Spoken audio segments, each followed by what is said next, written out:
अपने हथियारों की मदद से होंगयाओ और शिंतुफेई ने प्रेमिका के शरीर को जोर से जमीन पर पटक दिया और उसका सिर काटने के लिए तैयार हो गए। वह घबरा गई, उसने अपना मुंह खोला और उनसे विनती करने लगी कि वे उसे न मारें, और कसम खाकर कहने लगी कि वह जो कुछ भी जानती है उसे कबूल कर लेगी। जब होंगयाओ के शरीर से एक शक्तिशाली ऊर्जा निकल रही थी, वह जमीन पर गिर पड़ी, प्रेमी के शरीर पर जोर से पैर रखा, और जब उसकी आंखें गुस्से से चमक रही थीं, तो उसने उत्सुकता भरी निगाहों से शिंतुफेई को रुकने के लिए कहा। उसने वादा किया कि अगर प्रेमी ने सब कुछ कबूल कर लिया तो वे उसे नहीं मारेंगे। शिंतुफेई जमीन पर गिर पड़ी और चुप रही। प्रेमी की आंखें आश्चर्य और भय से चौड़ी हो गईं। उसे पसीना आने लगा और उसे पता चला कि कुजियांग की जमीन की गहराई में एक दरार थी जिस पर उन्होंने एक वेदी बनाई थी। शिंतुफेई ने अपनी कुल्हाड़ी उसके सिर के पास जमीन में घोंप दी। यह देखकर उसकी आंखें भय से भर गईं। यह जानते हुए कि यह अच्छा नहीं है, घबराई हुई निगाहों से उसने स्वीकार किया कि जब तक कुजियांग शहर के जीवों की बलि दी जाती रहेगी, उनका रक्त और आत्मा शहर के नीचे पड़े प्राचीन राक्षसी देवता के शव में समाहित हो जाएगी। और अगर ऐसा हुआ तो प्राचीन देवता पुनर्जीवित होकर दाजिया पर उतर सकते हैं। शिंतुफेई और होंगयाओ चुपचाप उसे देखने लगे, यह न जानते हुए कि वह सच कह रही है या नहीं। जियांग खड़ी हुई और संदिग्ध भाव से पूछा कि क्या उसने वह सब कुछ कबूल कर लिया है जो वह जानती थी।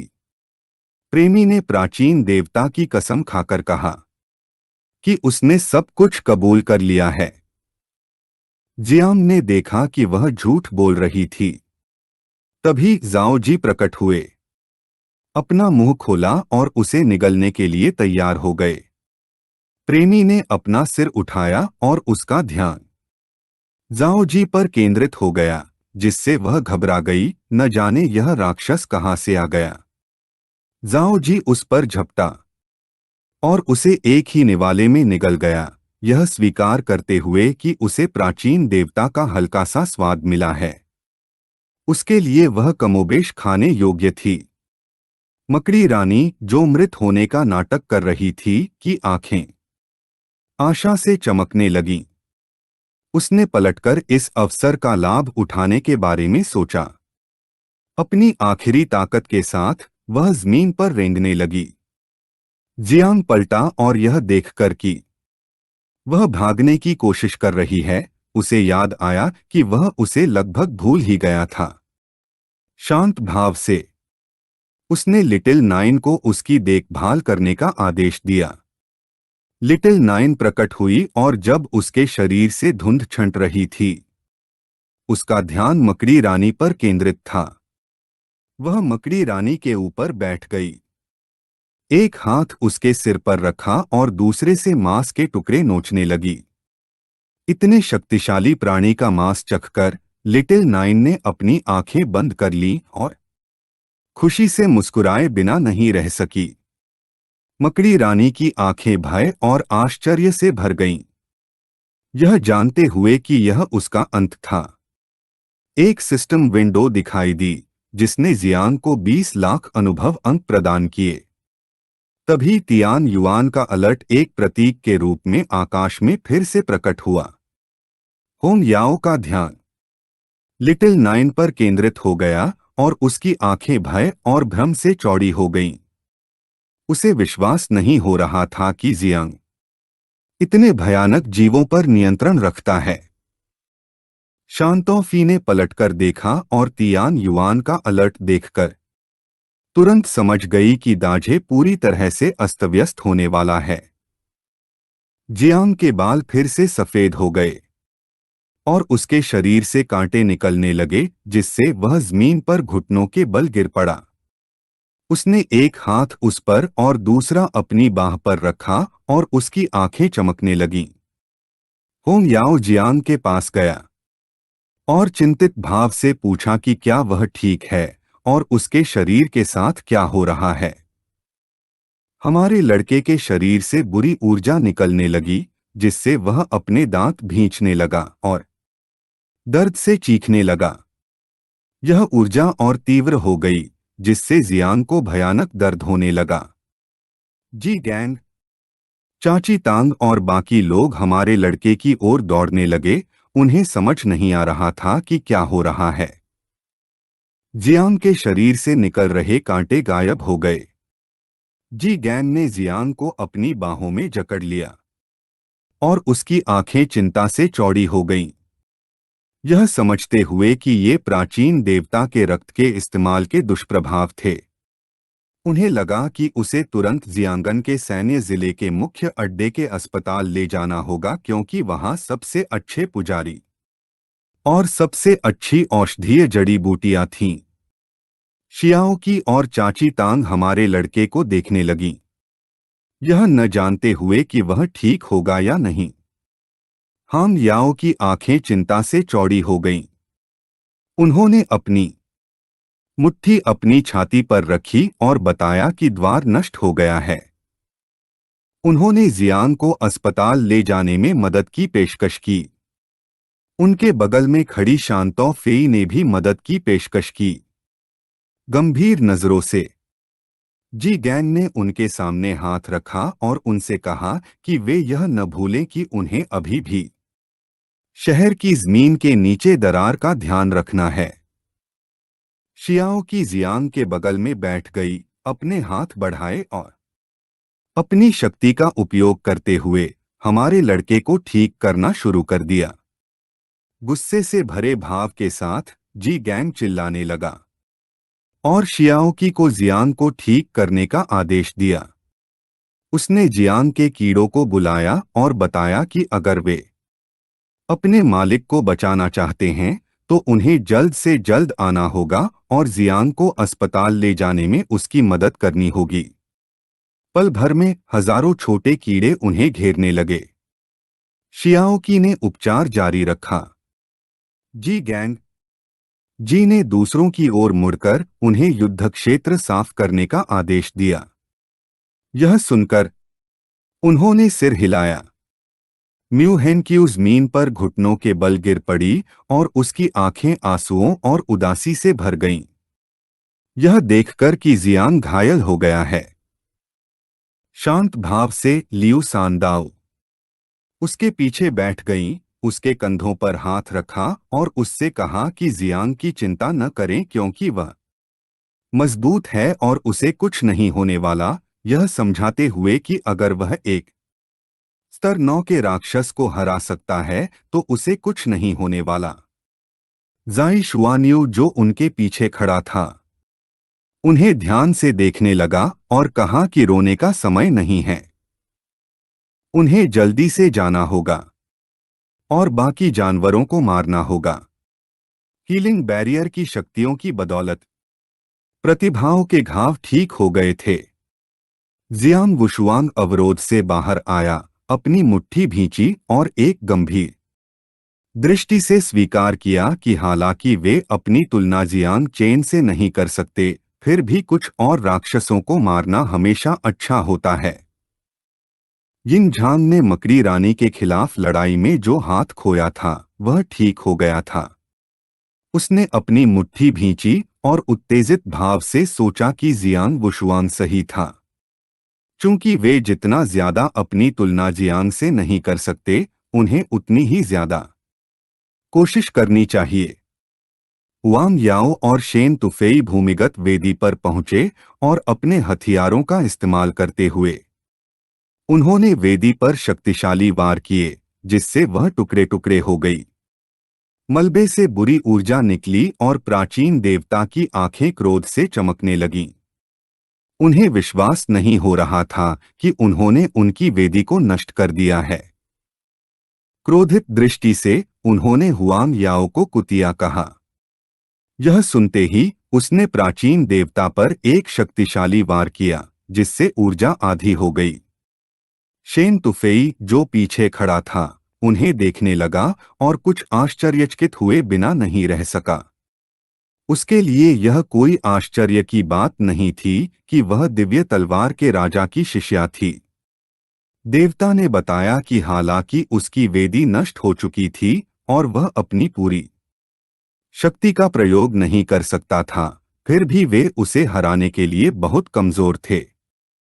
उसकी बात पूरी होने से पहले ही शेन तुफेई ने अपनी कुल्हाड़ी जोर से घुमाई और देवता को बकवास बंद करने का आदेश दिया। देवता की आंखें क्रोध से फैल गईं। यह देखकर कि वे असभ्य थे, उसने उनके साथ खेलने की इच्छा खो दी। तभी प्राचीन देवता की ऊर्जा जमीन में प्रवेश करने लगी। हुआंग याओ का ध्यान उस पर केंद्रित था और वह घबरा गई, यह न जानते हुए कि यह आदमी क्या करने की कोशिश कर रहा है। देवता हंसने लगे, यह बताते हुए कि इस बलिदान से उसे कोई नुकसान नहीं होगा क्योंकि उसके पास और भी मजबूत होकर लौटने का पूरा समय और अवसर है। हुआंग याओ की आंखें क्रोध से चौड़ी हो गईं। उसे यकीन नहीं हो रहा था कि प्राचीन देवता बिना लड़े भागना चाहते थे। उसने उनका पीछा करने की कोशिश की, लेकिन शेन तुफेई ने अपना हाथ उनके कंधे पर रखा और एक गंभीर नजर से स्वीकार किया कि देवता सही थे क्योंकि उनकी मौजूदा शक्ति से वे उन्हें ज्यादा नुकसान नहीं पहुंचा पाएंगे। वह जानता था कि उन्हें इस दरार को जल्द से जल्द पाटने के लिए महान मार्शल देवता को महान स्वप्नद्रष्टा को जगाना होगा। एक हफ्ते बाद जियांग जियांगन के मुख्य अड्डे के सैन्य जिला अस्पताल में था। उसका शरीर एक विशेष तरल में डूबा हुआ था और उसे वेंटिलेटर से जोड़ा गया था। गंध और उपकरणों को देखकर उसे यह समझने में देर नहीं लगी कि वह अस्पताल में है। उसे याद आया कि कैसे वह प्राचीन देवता का खून पीने के बाद युद्ध के मैदान में थकान के कारण बेहोश हो गया था। उसे नहीं पता था कि कितना समय बीत चुका था या स्थिति कैसी थी। जियांग को जागते हुए देखकर नन्ही नाइन प्रकट हुई और मुस्कुराते हुए उसे गले लगा लिया, यह समझाते हुए कि अब सब कुछ शांत हो गया है, और यह भी बताया कि उसके छोटे कीड़े प्रजनन भी कर सकते हैं। उसके आलिंगन को महसूस करते हुए जियांग ने आंखें खोलीं और कुछ उत्सुक हो गया।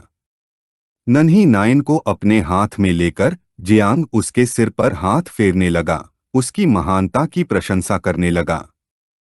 लेकिन उसने थोड़ा और इंतजार करने का फैसला किया क्योंकि उनका मौजूदा घर बहुत छोटा था और नए कीड़ों के जन्म के बाद वहां जगह नहीं बचेगी। उसने उसे तब तक इंतजार करने को कहा जब तक उसे एक बड़ा घर नहीं मिल जाता, ताकि वे योजना को आगे बढ़ा सकें। नन्ही नाइन जियांग की चेतना के सागर में लौट आई और यह सोचकर खुश हुई कि जियांग को एक बड़ा घर मिलने वाला है। जाओ जिया, जो खंभे के पीछे छिपी थी, ने बाहर झांका और कुछ उलझन में पड़ गई।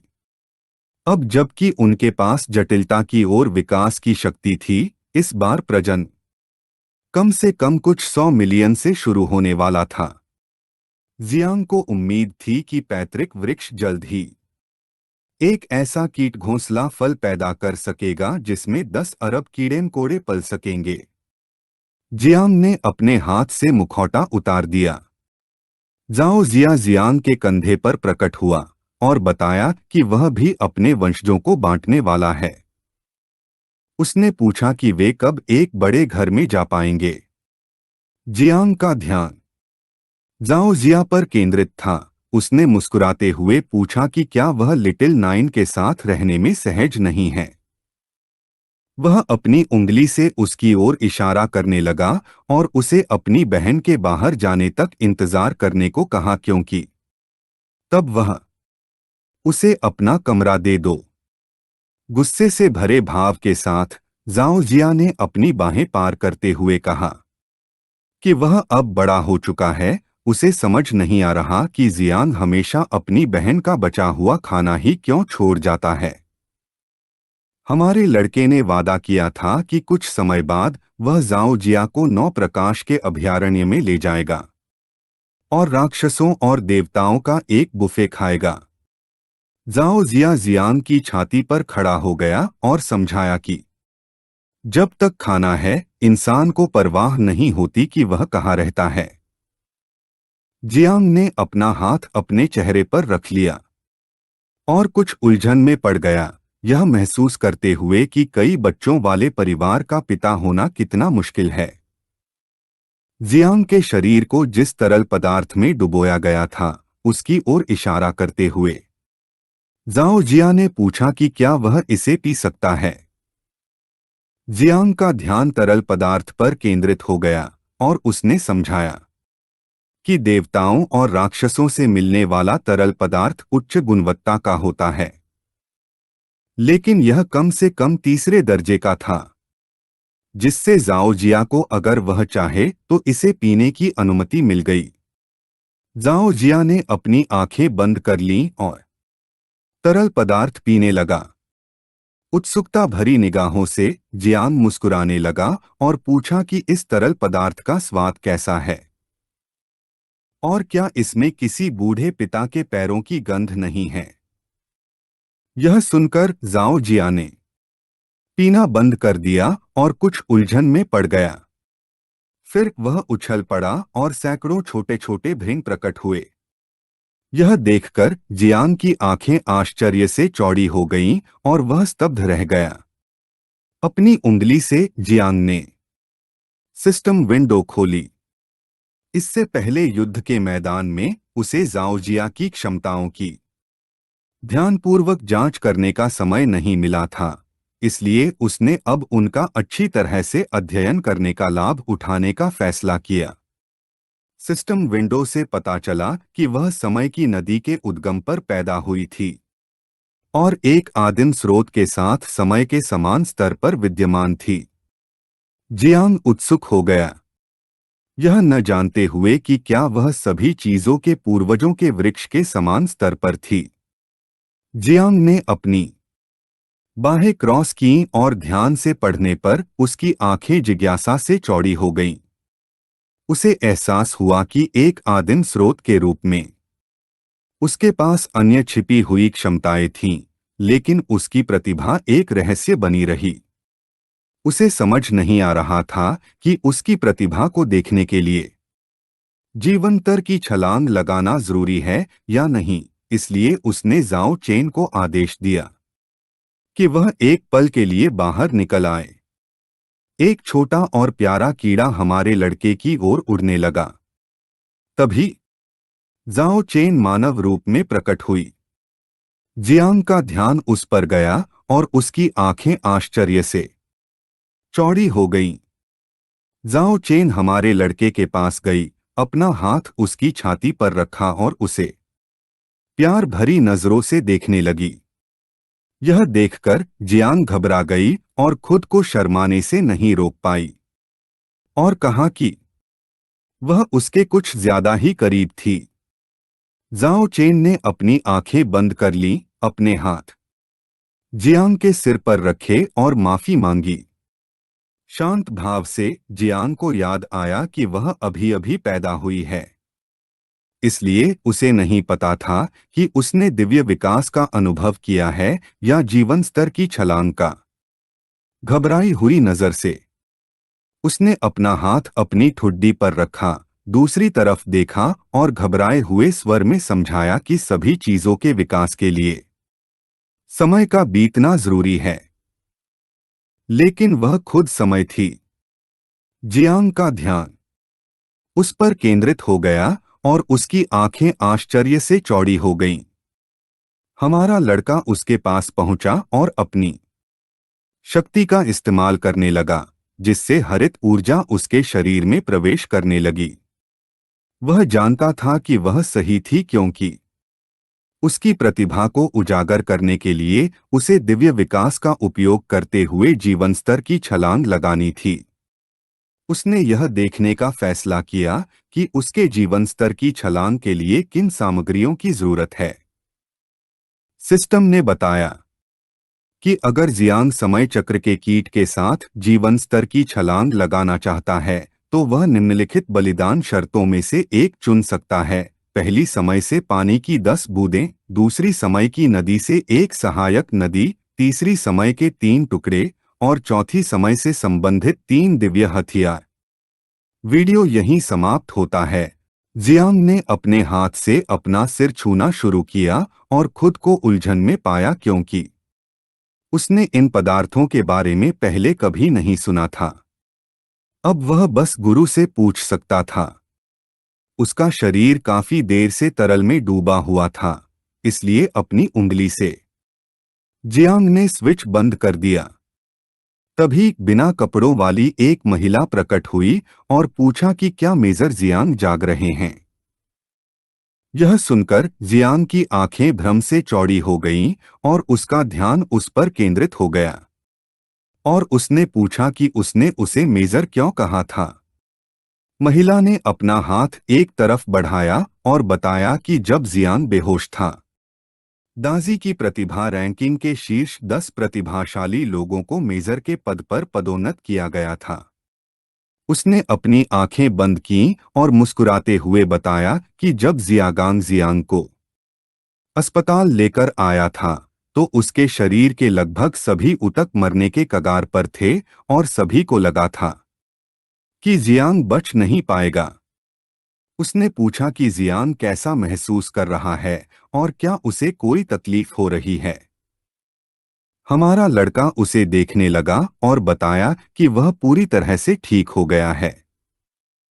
महिला कैप्सूल के पास गई और पोषण कक्ष से दिव्य आत्मा द्रव और प्राणवायु द्रव लेने का फैसला किया।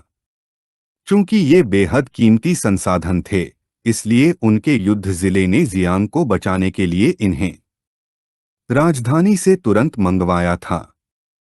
उसने सोचा कि चूंकि जियांग ने इस बार इन सब का इस्तेमाल नहीं किया है, इसलिए वे इन्हें भविष्य में अन्य रोगियों के लिए रख सकते हैं।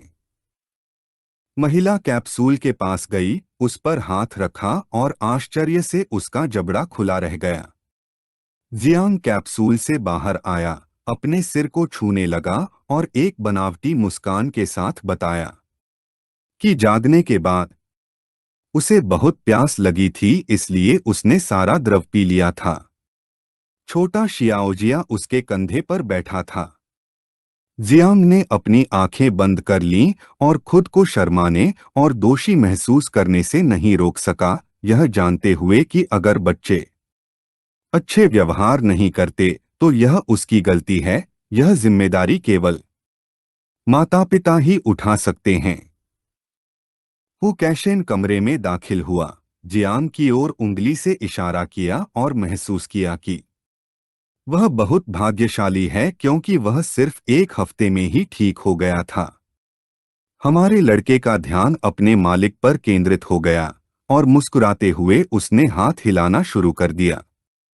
वह महिला डुआन फेंग के पास आई, अपनी आंखें बंद कर लीं और उदास भाव से बताया कि जियांग ने सारा तरल पदार्थ पी लिया है। डुआन फेंग की आंखें आश्चर्य से चौड़ी हो गईं और उसने महिला को जाने का आदेश दिया। गुकैशेन ने उलझन भरे भाव से पूछा कि क्या कोई समस्या है और बताया कि जियांग ने बस थोड़ा सा तरल पदार्थ पिया है। डुआन फेंग ने गंभीर नजरों से बताया कि जियांग ने आत्मासार और महत्वपूर्ण सार की 10 खुराकें पी ली हैं, जिनकी कीमत 2 लाख योग्यता अंक है। उसे समझ नहीं आ रहा था कि जियांग से इसकी कीमत वसूले या नहीं। गुकैशेन क्रोधित हो गया और उसने उसे आदेश दिया कि वह खुद इसकी कीमत चुकाए क्योंकि जियांग के लिए योग्यता अंक प्राप्त करना आसान नहीं था। फिर वह हमारे लड़के के पास गया, उसके कंधे पर हाथ रखा और गर्व भरी नजरों से उसे सारा तरल पदार्थ पीने के लिए बधाई दी, क्योंकि अगर कोई सामान्य व्यक्ति भी उसमें थोड़ा सा भीग जाए तो वह लंबा और स्वस्थ जीवन जी सकता है। जियांग अपने मालिक को देखने लगा और उसके चेहरे पर मुस्कान आ गई। उसे एहसास हुआ कि नन्हे जाओ जिया ने सारा तरल पदार्थ क्यों पी लिया था। गुकैशिन ने जियांग की तरफ आंख मारी और मुस्कुराते हुए देखा कि जियांग अभी भी पुण्य अंकों का असली मूल्य नहीं समझ पाया था, जिससे पता चला कि वह जो कुछ भी चाहता है और जो पैसे से नहीं खरीदा जा सकता, वह पुण्य अंकों से प्राप्त किया जा सकता है। यह सुनकर जियांग की आंखें खुशी और आश्चर्य से चौड़ी हो गईं।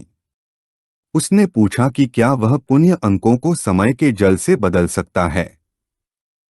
गंभीर भाव से गुकैशिन ने कहा नहीं, क्योंकि वह चीज स्वर्ग और पृथ्वी का एक दुर्लभ खजाना थी और पृथ्वी की गहराइयों में उसके बारे में शायद ही कोई किंवदंतियां थीं। यह ऐसी चीज थी जिसे किसी ने कभी नहीं देखा था। जियांग ने पूछा कि क्या वह पुण्य अंकों को समय की नदी की एक धारा से बदल सकता है। गुकैशिन ने कहा कि उसे भी नहीं खरीदा जा सकता। जियांग ने पूछा कि क्या उसे स्तर 3 और 4 के बीच समय से संबंधित दिव्य अस्त्र मिल सकते हैं। गुकैशिन ने उसे डांटा और सपने देखना बंद करने को कहा। जियांग ने सोचा कि अब केवल एक ही विकल्प बचा है। हमारे लड़के की आंखें भय और भ्रम से भर गईं। जब उसने पूछा कि क्या वह समय के टुकड़ों के बदले पुण्य अंक प्राप्त कर सकता है। गुकैशिन ने अपनी ठुड्डी को छूना शुरू किया, अपना सिर डुआन फेंग की ओर घुमाया और याद आया कि पुराने डुआन के पास भी कुछ ऐसे ही थे। डुआन फेंग का ध्यान उन पर केंद्रित था और आश्चर्य से उसका जबड़ा खुला रह गया। गंभीर दृष्टि से उसने समय के टुकड़ों की कल्पना करना शुरू किया और बताया कि वे प्राचीन आयामी खंडहरों के ढहने के बाद बने उत्पाद थे।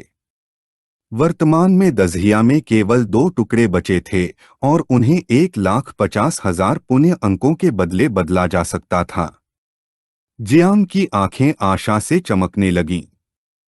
वह डुआन फेंग के पास गया, एक हाथ उसकी छाती पर रखा, दूसरा हाथ एक तरफ बढ़ाया और कहा कि उसे समय के 2 टुकड़े चाहिए और यह भी पूछा कि क्या कोई तरीका है कि एक और टुकड़ा मिल सके।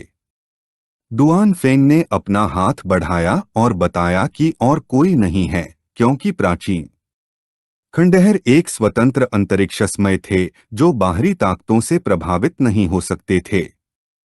प्राचीन खंडहर स्वाभाविक रूप से ढह जाते हैं। ढहने के बाद उनके भीतर का समय एक ठोस रूप में संघनित हो जाता है, जिसे समय के टुकड़े कहा जाता है। उसने यह भी बताया कि अगर जियांग को एक और टुकड़े की जरूरत हो तो वह महान स्वप्नद्रष्टा से पूछ सकता है कि वह कब लौटेगी। उत्सुकता भरी निगाहों से हमारे लड़के ने पूछा कि वह अब कहाँ है। डुआन फेंग उसकी छत की दरारों की कल्पना करने लगा और बताया कि वह क्यों जियांग दरार को सील कर रही है। उसे यकीन था कि वह लौटने वाली है। दिन का समय था और सूरज आसमान में ऊंचा चमक रहा था। अब जब जियांग ठीक हो गई थी, गु कैक्सिन ने फैसला किया कि अस्पताल छोड़कर घर जाकर आराम करना बेहतर होगा और बताया कि 3 दिनों में समारोह शुरू होगा। डुआन फेंग ने बताया कि समारोह महत्वपूर्ण था। वह जानता था कि उन्हें जल्द से जल्द निकलकर तैयारी करनी चाहिए। जियांग ने जाने से मना कर दिया क्योंकि वह कम प्रोफाइल रखना चाहता था, लेकिन गु कैक्सिन ने कहा कि कम प्रोफाइल रखने के लिए बहुत देर हो चुकी थी, क्योंकि सभी जानते थे कि जियांग ने मकड़ी रानी को मार डाला था और प्रेमी को हरा दिया था। जियांग अपने अपार्टमेंट में लौट आया और सोफे पर लेट गया, अपना सिर अपनी बाहों पर टिका लिया। वह छत को देखने लगा और उसे याद आया कि लिटिल नाइन और शियाओ जिया प्रजनन करने वाले थे। इसके अलावा शियाओ जिया नई क्षमताएं प्राप्त कर सकता था और सभी चीजों के पैतृक वृक्ष ने भी नए फल दिए थे। उसने महान स्वप्नद्रष्टा के लौटने से पहले यह सब हल करने का फैसला किया। जियांग ने अपना हाथ बढ़ाया और उसकी हथेली में ऊर्जा इकट्ठा होने लगी। उसने पहले लाल खोल वाले भृंग की क्षमता निकालने का फैसला किया। एक सिस्टम विंडो दिखाई दी, जिससे पता चला कि लाल खोल वाला भृंग एक आपदा स्तर की आपदा थी। इसकी कई विशेषताएं थीं। पहली को सर्वोच्च आक्रमण तकनीक कहा जाता था। यह कणों का उपयोग संघनित करने के लिए कर सकता था और उन्हें हिलाने से एक नारकीय दृष्टि का आह्वान किया जा सकता था और पाताल लोक से एक राग का प्रदर्शन किया जा सकता था। इसकी शक्ति लाल खोल वाले भृंगों की संख्या पर निर्भर करती थी और इस तकनीक के 9 स्तर थे। पहले स्तर पर संघनित होने के लिए 1,29,000 लाल खोल वाले भृंगों की आवश्यकता होती थी और जैसे जैसे एक स्तर ऊपर जाता था, आवश्यक मात्रा 10 गुना बढ़ जाती थी। जियांग ने अपनी उंगली सिस्टम विंडो की ओर बढ़ाई और उसकी आंखें आश्चर्य से भर गईं। और उसे यह एहसास हुआ कि यह एक बेहतरीन आक्रमण तकनीक थी, जिससे वह स्तब्ध रह गया। वह जानता था कि अगर उसने अभी इसका इस्तेमाल किया तो घर नष्ट हो जाएगा, इसलिए उसने तय किया कि बेहतर होगा कि इसे किसी बॉस के खिलाफ आजमाया जाए। जियांग अपनी चेतना के सागर में गया और देखा कि पैतृक वृक्ष पर एक नया फल था। उसे उम्मीद थी कि यह फल एक घोंसला होगा जिसमें 10 अरब कीड़े रहने की क्षमता होगी। जियांग ने कार्यात्मक फल नामक फल को सक्रिय किया और 100 अरब कीड़ों को रहने की क्षमता वाले कीड़ों का एक छत्ता प्राप्त किया। जियांग मुस्कुराए बिना नहीं रह सका क्योंकि पुश्तैनी पेड़ ने उसे कभी निराश नहीं किया, जबकि हमारे लड़के की आंखें खुशी से चमक रही थीं। उसने अपना हाथ बढ़ाया और उसमें से कीड़े निकलने लगे। मुस्कुराते हुए उसने नन्ही नाइन को खुशखबरी दी कि अब वह अपने नए घर में जा सकती है और प्रजनन कर सकती है। यह सुनकर वह खुश हो गई और उसने सभी कीड़ों को नए घोंसले में जाने का आदेश दिया। अब जब उसने कीट पदार्थ का ध्यान रखा था, तो उसने दिव्य आत्माओं द्वारा निर्मित फल निकाला और उसे ध्यान से देखने लगा। पिछली लड़ाई में झाओई और अन्य लोगों ने फल को पानी देने के लिए भटकती आत्माओं को इकट्ठा किया था और आखिरकार वह फल पक गया था। जियांग ने क्षमता के फल को सक्रिय किया और वह तब तक फटता रहा जब तक कि जियालाई कुल का एक देवता नहीं बन गया। तंत्र ने पूछा कि क्या वह इसे मिलाना चाहता है। जियांग की आंखें खुशी से चमकने लगीं और उसका ध्यान उससे निकलने वाली शक्तिशाली ऊर्जा पर केंद्रित हो गया। अगर पैतृक वृक्ष न होता, तो उसकी चेतना का सागर पहले ही फट चुका होता। उसे याद आया कि उसके गुरु ने एक बार कहा था कि 9वें स्तर के जागृत व्यक्ति के लिए 10वें स्तर तक पहुंचने के लिए, जिसे दिव्य पद कहा जाता है, केवल एक ही आवश्यकता है, उसे एक दिव्यता को संघनित करना होगा। उसने दिव्यता को मिलाने का फैसला किया। दिव्यता उसके माथे में प्रवेश कर गई, जिससे उसकी आंखें चमकने लगीं और उसे भयानक दर्द होने लगा। एक नई सिस्टम विंडो दिखाई दी और उसे सर्वोच्च योद्धा नामक एक नया वर्ग, दिव्य स्तर का युद्ध देवता और अजेय दिव्य मुट्ठी युद्ध देवता परिवर्तन और शाही युद्ध संरचना नामक 3 नई क्षमताएं प्राप्त हुई। जियांग ने अपनी मुट्ठी कसकर भींच ली और उसे गौर से देखने लगा। उसने अभी अभी एक और दिव्य वर्ग प्राप्त किया था, अब कुल मिलाकर 3 हो गए थे। हालांकि उसका नाम अतिशयोक्तिपूर्ण लग रहा था। यह वर्ग निकट युद्ध के लिए एकदम सही था। अब वह इसे अपनी आस्तीन के एक नए इक्के के रूप में इस्तेमाल कर सकता था। इस वर्ग और हाथी देवता के शरीर के साथ उसे यकीन था कि वह जियांग वुशुआंग के दिव्य शरीर को पार कर सकता है। फिर एक और सिस्टम विंडो दिखाई दी जिससे पता चला कि नन्हे नौ ने 8 अरब कीटों को जन्म दिया था और जियोजिया के पास कुल 60 लाख भृंग थे। जियांग का ध्यान सिस्टम विंडो पर गया और आश्चर्य से उसका जबड़ा खुला रह गया, यह महसूस करते हुए कि कौशल का अत्यधिक परिवर्तन और उसका बेतरतीब त्वरण और संख्या में वृद्धि बहुत शक्तिशाली थी। उसकी कीट सेना आकार ले रही थी। जब जियांग का ध्यान भंग हो रहा था, तभी किसी ने उसके दरवाजे पर दस्तक देना शुरू कर दिया। हमारा लड़का यह न जानते हुए उत्सुक हो गया कि क्या महान स्वप्नदर्शी लौट आया था। जियांग ने दरवाजा खोला और देखा कि गु कैशिन और डुआन फेंग थे। डुआन फेंग ने अपना सिर छूना शुरू किया और घबराहट भरे भाव से बताया कि वे महान स्वप्नदर्शी को अपने साथ लाए हैं और उससे अभिवादन करने के लिए कहा। गु कैशिन ने अपनी मुट्ठी भींच ली और गंभीर नजरों से उसे देखने लगी। अपना हाथ दरवाजे पर टिका दिया। महान स्वप्नदर्शी जियांग के अपार्टमेंट में दाखिल हुई और गंभीर भाव से उन्हें जाने के लिए कहा। यह सुनकर गु कैशिन का ध्यान उस पर गया और उसकी आंखें आश्चर्य से चौड़ी हो गईं। वह जियांग के अपार्टमेंट में दाखिल हुई और उन्हें जाने का आदेश दिया। गु कैशिन ने अपने हाथ अपने मुंह के पास रखे और जियांग को समझाया कि अगर कोई विरोध नहीं कर सकता तो उसे झुकना सीखना होगा। अगर कोई महिला उससे 3 साल बड़ी हो तो उसे उसे सोने की एक सिल्ली देनी चाहिए। अगर कोई महिला उससे 30 साल बड़ी हो तो उसे उसे एक साम्राज्य देना चाहिए। और अगर कोई औरत उससे 300 साल बड़ी हो तो उसे उसे अमरता की गोली देनी चाहिए। डुआन फेंग ने उसके सिर को छूना शुरू किया और गु कैशिन से कहा कि उसे भी मौत के मुंह में न घसीटे। महान स्वप्नदर्शी ने अपना हाथ सोफे पर रखा और प्यार भरी नजरों से जियांग को मूर्ख कहा। यह देखकर हमारे लड़के को गु कैशिन का मतलब समझ आ गया। वह जियांग के पास जाने लगी। हमारे लड़के ने पूछा कि उसके कपड़े पिछली बार से अलग क्यों हैं। उसने जियांग की गंध सूंघनी शुरू कर दी और मुस्कुराते हुए पूछा कि क्या वह देवता बन गया है।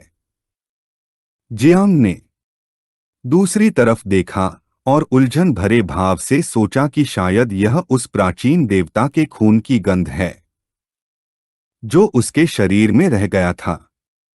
वह जियांग के बगल वाले सोफे पर बैठ गई और हंसने लगी, यह महसूस करते हुए कि वह देवता नहीं बन सकता क्योंकि वह अभी अपने तीसरे रूपांतरण में था। जियांग को पसीना आने लगा और उसने सोचा कि संघनित देवत्व के बारे में बात न करना ही बेहतर है, क्योंकि आखिरकार उसने पहले ही काफी ध्यान आकर्षित कर लिया था। वह जियांग को देखने लगी और मुस्कुराते हुए पूछा कि वह इतना घबराया हुआ क्यों है, और समझाया कि वह बस उसकी बहन है और उसे खाने वाली नहीं है। उसने बूढ़े गु को यह कहते सुना था कि जियांग को समय के टुकड़े चाहिए।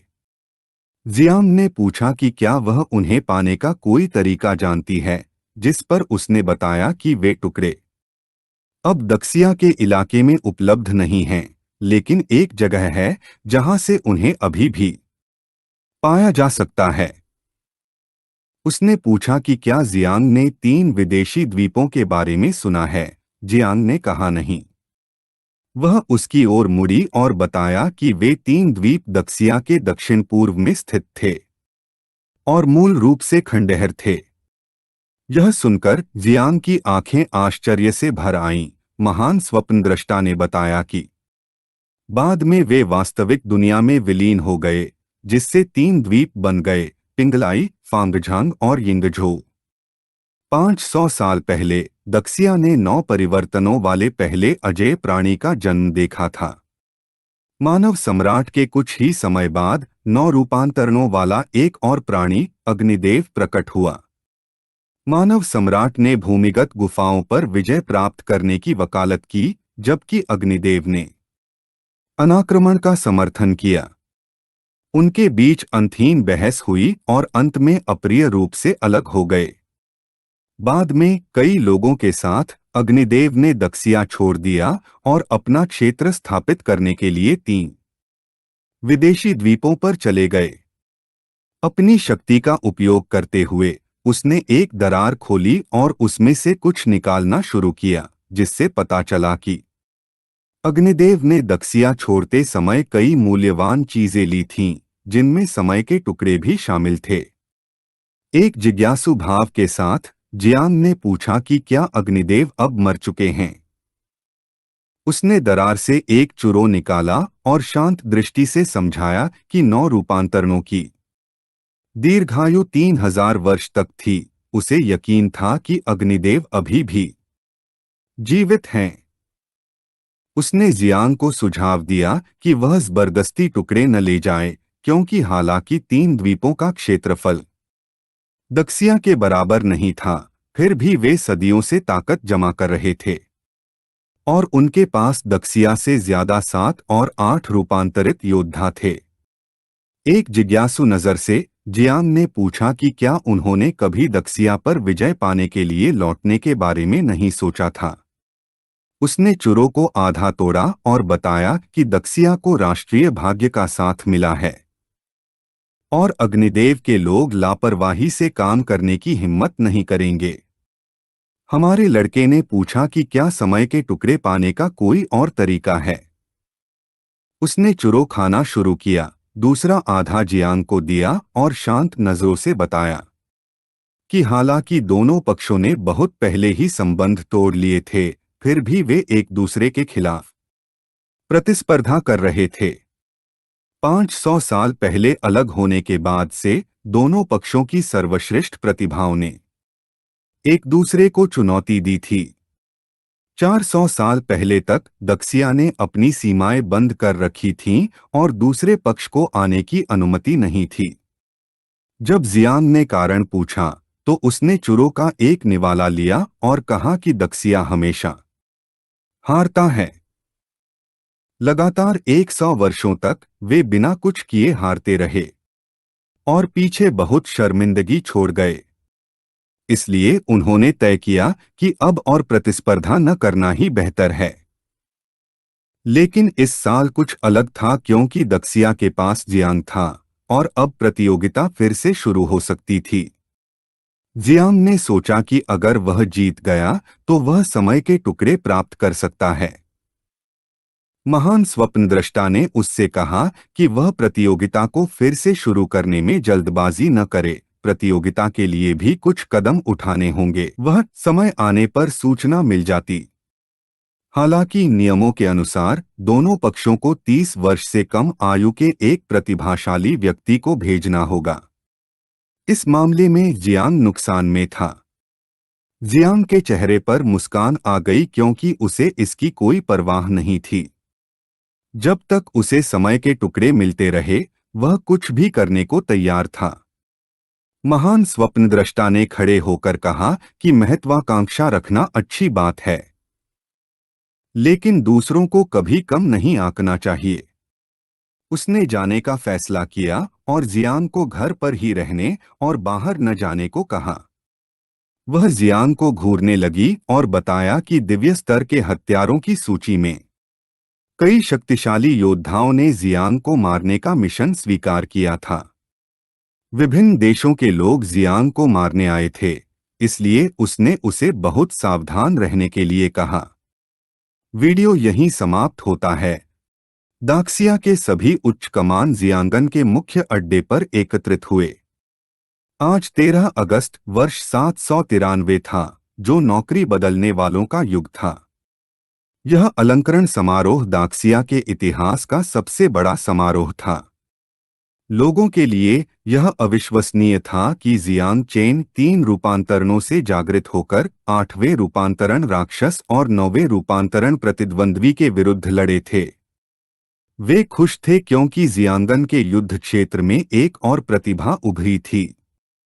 होंग याओ ने जियागांग की ओर रुख किया और उसकी आंखें जिज्ञासा से भर गईं।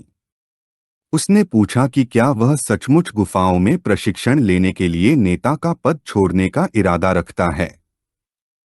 जियागांग ने अपना हाथ बढ़ाया और बताया कि वरिष्ठों ने उसे पहले ही अनुमति दे दी है, इसलिए अलंकरण समारोह समाप्त होते ही वह सीधे प्रशिक्षण शुरू करने के लिए गुफाओं में जा रहा है। उसके पीछे नाइट वॉच के अन्य सदस्य थे। चू बुएलिंग ने अपने अंगूठे से खुद की ओर इशारा किया और दृढ़ निश्चय के साथ बताया कि न केवल जियागांग जाएगा बल्कि वे भी जाएंगे। दुआन फेंग ने चू बुएलिंग के कंधे पर हाथ रखा और चुपचाप हांग याओ को देखने लगा, जबकि दूसरी ओर आंटी तांग और त्साई ओकी मुस्कुराने लगीं। जियागांग की आंखें भ्रम में चौड़ी हो गईं, यह समझाते हुए कि पहले उसने अकेले जाने की योजना बनाई थी और उसे उम्मीद नहीं थी कि वे भी उसके साथ जाना चाहेंगे। यह महसूस करते हुए कि जियांग ने सभी को प्रेरित किया था, वह पुराने दिनों की उस ऊर्जा को महसूस कर सकता था। यह सुनकर हांग याओ ने अपना हाथ बढ़ाया और मुस्कुराए बिना नहीं रह सकी। उसने स्वीकार किया कि गुफाएं एक ऐसी जगह हैं जहां सभी जातियां मिलती हैं, जो अजीब और शक्तिशाली जीवों से भरी हैं। उसके अनुसार वहां जाने से निश्चित रूप से उनका पूरी तरह से रूपांतरण हो जाएगा। कुछ ही दूरी पर जियांग वुक्सियांग और यिंगजान बैठे थे। यिंगजान का ध्यान उस पर केंद्रित था और उसकी आंखें गंभीरता से चमकने लगीं। उसे पता था कि दक्षिया में प्रशिक्षण उसे जियांग से आगे नहीं बढ़ने देगा। वह भी गुफाओं में जाने की तैयारी कर रहा था, इसलिए उसने पूछा कि जियांग वुशियांग ने और भी ताकतवर बनने के लिए क्या योजना बनाई है। उसने सुझाव दिया कि वे साथ चलें क्योंकि गुफाओं में विदेशी जातियों को मारने से स्वर्ग से पुरस्कार मिलता है, जो उनके लिए एक आदर्श स्थान है। जियांग वुशियांग ने अपनी बाहें क्रॉस कीं, आंखें बंद कीं और मुस्कुराते हुए सिर हिलाया। यिंग झान यह देखकर खुश हुआ कि आखिरकार जियांग वुशियांग अपने दादा की आत्मा को दिखा रहा था, उसे याद दिला रहा था कि उसे यह नहीं भूलना चाहिए कि उनके बीच अभी भी एक अधूरी लड़ाई बाकी है। दुआन फेंग मंच पर आया और गंभीर नजरों से खुद को जियांगन युद्ध क्षेत्र का कमांडर और प्रमुख बताया। उसने पहले एक नेता की शैली में आधे घंटे का खाली भाषण देने का फैसला किया। लोगों ने उससे बकवास बंद करने और भाषण शुरू करने के लिए कहा। कुछ लोग शिकायत करने लगे क्योंकि बैठने से उनके नितंबों पर कठोरपन आ गया था। कुछ गुरु अब और इंतजार नहीं कर सकते थे। दुआन फेंग उन्हें देखने लगा और अपना हाथ एक तरफ बढ़ाया। उसी क्षण मंच पर एक दरार दिखाई दी। एक क्षण पहले सभी इतने गंभीर थे कि दुआन फेंग उनके साथ थोड़ा मजाक करना चाहता था। उसने बातचीत छोड़कर सीधे उस क्षण पर जाने का फैसला किया जिसका सभी को इंतजार था, अलंकरण समारोह। उसने तय किया कि अब समय आ गया है कि दक्षिया के 9 रूपों के 3 योद्धाओं में से एक, रात्रि प्रहरी की सर्वोच्च सेनापति और शाही राजधानी युद्ध क्षेत्र की सेनापति और प्रमुख महान स्वप्नदर्शी हुआन्यू को आमंत्रित किया जाए और बताया जाए कि वही जियांग चेन को अलंकृत करेगी और उसकी उपाधि की घोषणा करेगी। दरार सक्रिय हो गई। हुआन्यू ने एक और व्यक्ति का हाथ पकड़ लिया और उत्साह से चमकती आंखों के साथ उससे बाहर निकलने लगी। मुस्कुराते हुए उसने जियांग चेन से कहा कि वह शर्माए नहीं क्योंकि कोई भी बहन अपने ही भाई को इस तरह बदनाम नहीं कर रही है। हुआन्यू और जियांग दरार से निकलकर मंच पर पहुंचे। उसने हमारे लड़के के कंधे पर हाथ रखा और एक खुशनुमा मुस्कान के साथ पूछा कि क्या वह घबराया हुआ है। जियांग चेन, जिसने युद्ध क्षेत्रों के कमांडरों जैसी ही पोशाक पहनी थी, अपनी कलाई ठीक करने लगा और आत्मविश्वास भरी मुस्कान के साथ कहा कि वह घबराया हुआ नहीं है। जियांग ने अब एक सुनहरा बैज पहन रखा था। पेंग याओ का ध्यान हमारे लड़के पर था और उसका मुंह खुला का खुला रह गया। उसने अपना हाथ अपने मुंह पर रख लिया और शर्माने से खुद को नहीं रोक पाई क्योंकि जियांग की बड़ी बहन होने के बावजूद वह यह देखकर हैरान थी कि वह इतना सुंदर था। झाई गैंग ने अपनी बाहें क्रॉस की और गंभीर निगाहों से हमारे लड़के को देखने लगा। आंटी टैन ने अपना हाथ अपनी ठुड्डी पर रखा और शर्माने से खुद को नहीं रोक पाई, क्योंकि उसने अपने जीवन में जियांग जैसा सुंदर व्यक्ति पहले कभी नहीं देखा था। डुआन फेंग का मुंह आश्चर्य से खुला रह गया, यह महसूस करते हुए कि इस बार जियांग बहुत ही आकर्षक था। मुहेनक्यू अपनी सीट से उठ खड़ी हुई और उसकी आंखें प्यार से चौड़ी हो गईं। लियू सान दाओ, जो उसके पीछे थी, मुस्कुराए बिना नहीं रह सकी। दूसरी तरफ झाई और जुआनियों ने उसके मुंह पर दोनों हाथ रख दिए और जियांग को इतना खूबसूरत देखकर शर्माने लगे। जुआनियों ने उसके गाल छूने शुरू कर दिए और उत्सुकता भरी निगाहों से कहा कि ये कपड़े उस पर बहुत अच्छे लग रहे हैं।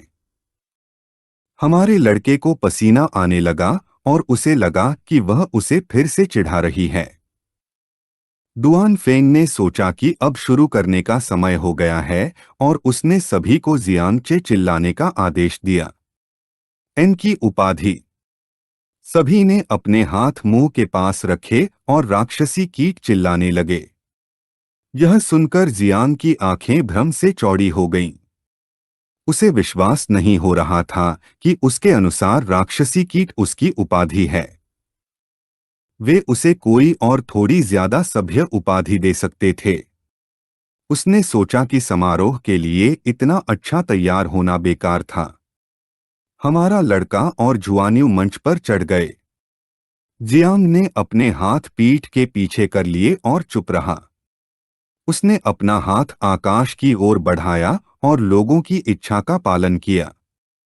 दक्सिया की रात्रि प्रहरी और दक्सिया की सशस्त्र सेनाओं के नाम पर उसने जियांगन युद्ध क्षेत्र के जियांग चेन को स्वर्गीय आपदाओं के स्वामी की उपाधि प्रदान की। जियांग उसकी ओर मुड़ा और प्रसन्न भाव से कहा कि उसे राक्षसी कीट से ज्यादा स्वर्गीय आपदाओं के स्वामी की उपाधि पसंद है। जवाब में उसने अपनी जीभ बाहर निकाली और एक मजाकिया मुस्कान दिखाने लगी। जियांग को आखिरकार एहसास हुआ कि उसने सिर्फ उसके साथ मजाक करने के लिए इतना कुछ सहा था। स्क्रीन पर जियांग के बारे में जानकारी दिखाई देने लगी। जुआनियों ने जियागांग और बाकियों की ओर रुख किया और उसकी आंखें गंभीरता से चमकने लगीं, जिससे पता चला कि जियांग चेन को विशेष रूप से समुद्रों के संरक्षक राजा की उपाधि दी जाने वाली है और अब चारों समुद्री क्षेत्र उसकी जागीर बनने वाले हैं। उसे देश की रक्षा करने की शक्ति भी दी जाने वाली है। वह किसी युद्ध क्षेत्र तक सीमित नहीं रहेगा। वह जीवन और मृत्यु पर पूर्ण अधिकार के साथ पूरे दक्सिया में स्वतंत्र रूप से यात्रा कर सकेगा। राज्य के संरक्षक को देखकर उसे अजय के बराबर का दर्जा देना चाहिए। आश्चर्यचकित भाव से चू बुएलिंग ने जियागांग से पूछा कि महान स्वप्नद्रष्टा के उस अंतिम वाक्य का क्या मतलब था, क्योंकि वह उसे ठीक से समझ नहीं पा रहा था।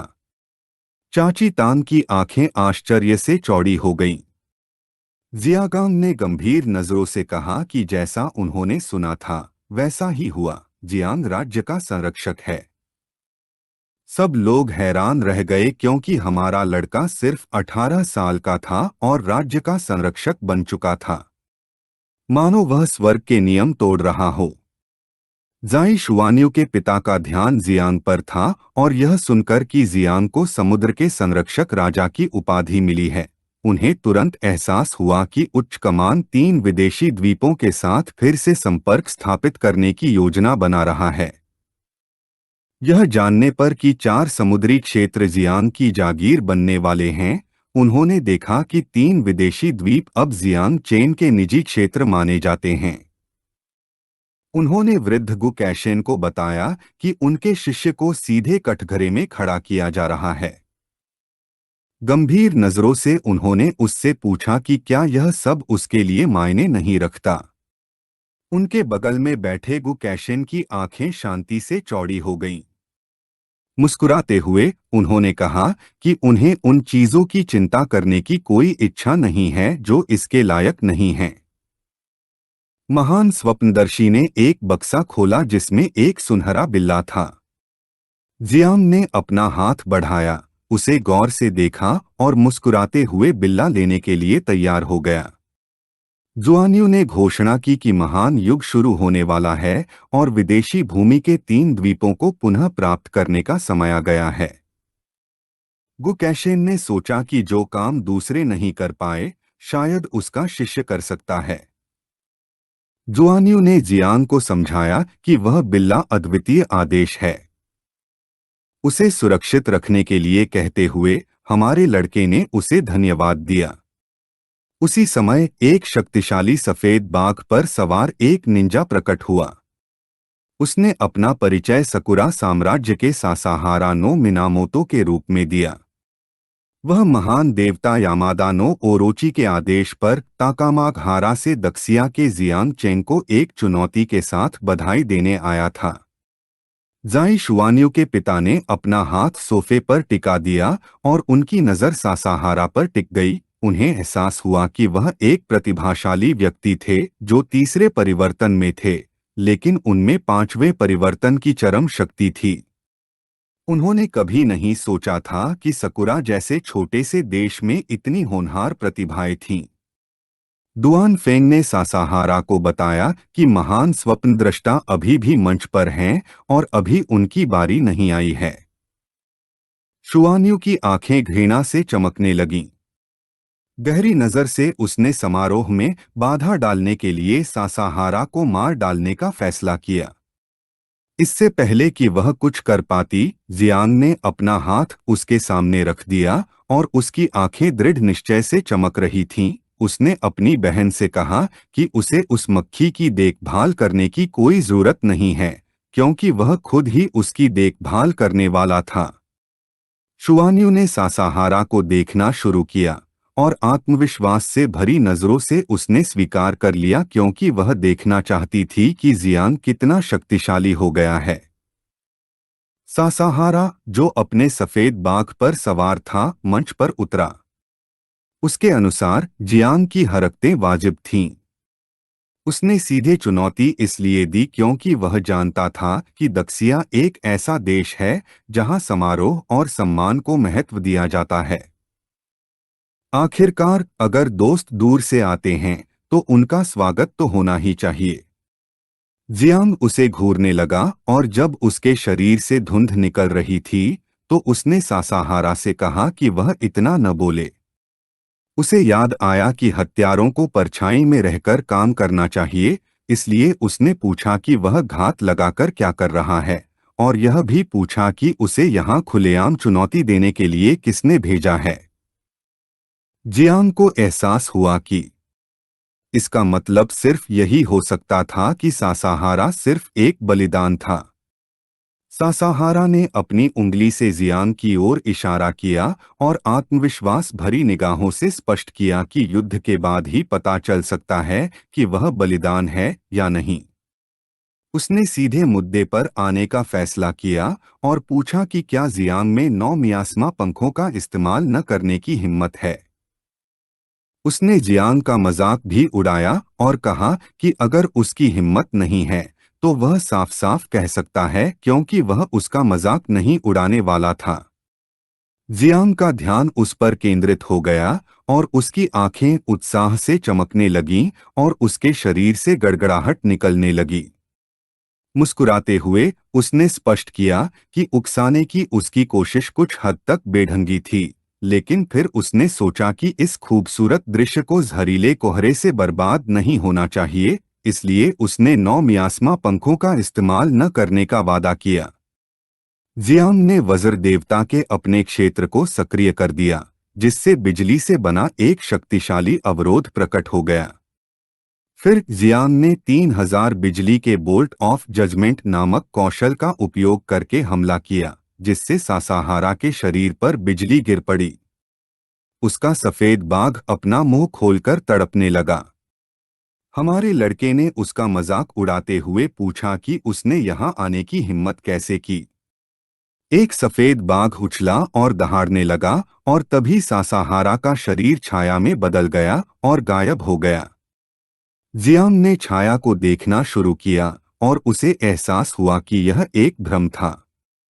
एक घातक नजर से जियांग ने दिव्य हाथी के शरीर को सक्रिय किया और सफेद बाघ के जबड़े पर एक जोरदार मुक्का मारा, जिससे उसके दांत टूट गए। उस प्राणी का शरीर एक तरफ उड़ गया और तभी छाया एक जगह इकट्ठा होने लगी और जियांग को एहसास हुआ कि यह भी एक भ्रम था। उसी क्षण सासाहारा जियांग के ऊपर प्रकट हुआ और यह स्पष्ट कर दिया कि वह हार गया है। उसकी आंखें चमक रही थीं। उसने बताया कि जियांग ने पहले जो मारा था वह सिर्फ उसके कौशल द्वारा बनाया गया एक भ्रम था। उसने हमारे लड़के को चेतावनी देने का फैसला किया कि उसकी शक्ति बिजली से पूरी तरह अछूती है। यह वज्र से जुड़ी हर चीज को नष्ट करने में माहिर थी।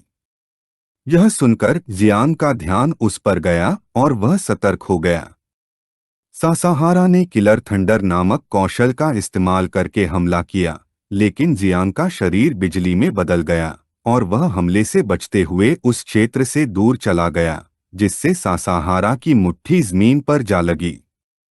तभी सासाहारा ने कई खंजर फेंके जिनसे जियांग के शरीर पर छोटे छोटे घाव हो गए। हमारे लड़के की आंखें आश्चर्य से चौड़ी हो गईं और वह स्तब्ध रह गया। सासाहारा ने बताया कि जियांग की वज्र सबसे तेज नहीं थी, क्योंकि उसके जैसे कुलीन हत्यारे की तुलना में उसकी गति कुछ भी नहीं थी। उसने सोचा कि जियांग की पिछली जीतें सिर्फ किस्मत की वजह से थीं, और अब जब उसे जहर दिया गया था, अगर उसके पास कोई मारक नहीं होता तो वह मर जाता। गुकैशेन और हुआनियों की आंखें नफरत से चमकने लगीं। वे अपनी शक्ति छोड़ने लगे। महान स्वप्नद्रष्टा ने स्पष्ट कर दिया कि सासाहारा मृत्यु की तलाश में है, इससे पहले कि वे युद्ध में हस्तक्षेप कर पाते। जियांग ने उनसे हिलने डुलने से मना किया, क्योंकि अगर वह इस युद्ध का समाधान नहीं करता तो सभी अलंकरण रद्द हो जाते। सासाहारा ने अपना हाथ बढ़ाया और हंसे बिना नहीं रह सका, यह समझाते हुए कि अब 9 मियास्मा पंखों का उपयोग करना जियांग की छवि के लिए एक जबरदस्त आघात होगा। उसने पूछा कि क्या जियांग ने प्राचीन देवता का रक्त पीकर 1 सप्ताह के लिए बेहोश होने की योजना बनाई थी या अपने राक्षसी अजगर को बुलाकर स्वर्ग को उसे नष्ट करने देने की।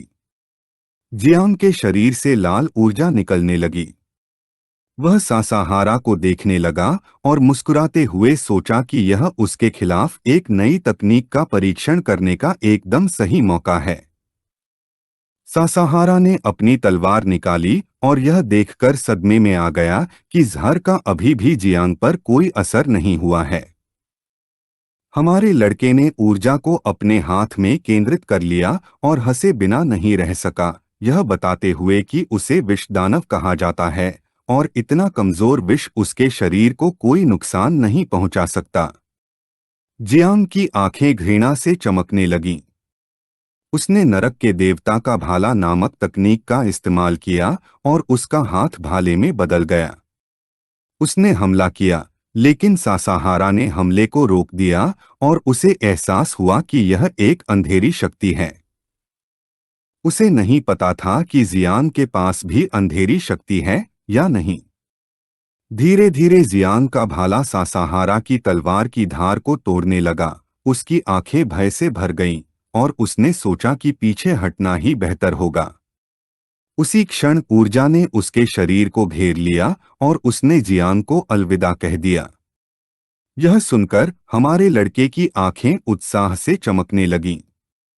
मुस्कुराते हुए उसने पूछा कि क्या उसे सचमुच विश्वास है कि वह बच सकता है। सासाहारा के पीछे एक दरार दिखाई दी और उसमें से जियांग का भाला निकला। सासाहारा का ध्यान उस पर केंद्रित था और उसकी आंखें भ्रम से चौड़ी हो गईं और उसके मन में एक प्रश्न उठा। उसे नहीं पता था कि उस भाले का अपना कोई अस्तित्व है भी या नहीं। उछलकर वह भागने लगा, लेकिन एक पल में भाला इतना खिंच गया कि वह उसकी छाती में घुस गया, जिससे उसे भयंकर दर्द होने लगा। जियांग ने सासाहारा की छाती से भाला खींच लिया, जिससे उसका शरीर जमीन पर गिर गया। जियांग आत्मविश्वास से भरी निगाहों से हुआन युआन की ओर वापस चलने लगा और कहा कि मक्खी का सफाया हो गया है और समारोह जारी रह सकता है। यह वीडियो समाप्त होता है। दर्शकों में मौजूद लोगों ने अपने सिर पर हाथ रख लिए और उनके जबड़े सदमे से खुले रह गए। किसी को यकीन नहीं हो रहा था कि सिर्फ कुछ कौशलों से जियांग ने पांचवें परिवर्तन हत्यारे को हरा दिया था, और वह भी 9 मियास्मा पंखों का इस्तेमाल किए बिना।